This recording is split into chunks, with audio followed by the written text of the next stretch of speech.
Good evening. Melbourne is shivering through a bitter winter blast that sent temperatures plunging and triggered hundreds of emergency calls for help. Wild, icy conditions forced dozens of flights to be cancelled and dumped snow on the ski field months ahead of schedule. It looks like the icy depths of winter, but this is overnight at Mount Hotham.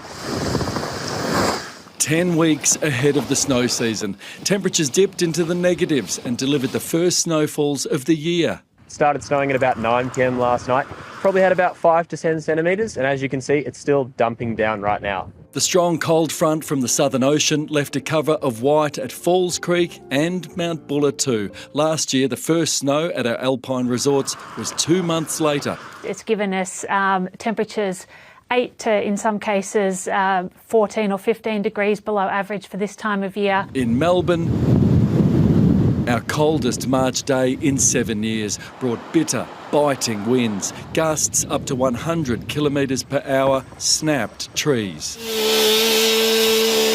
It was like a big loud swoosh and then just a bang. We did get wind gusts up to 90 to 100 kilometres an hour. The SES had 190 calls for assistance across the state overnight. Almost half were for trees down. The persistent heavy rain was too much for the Monash. Flooded, outbound lanes blocked. And on Port Phillip Bay, unusually big waves, and next to it, a few committed runners.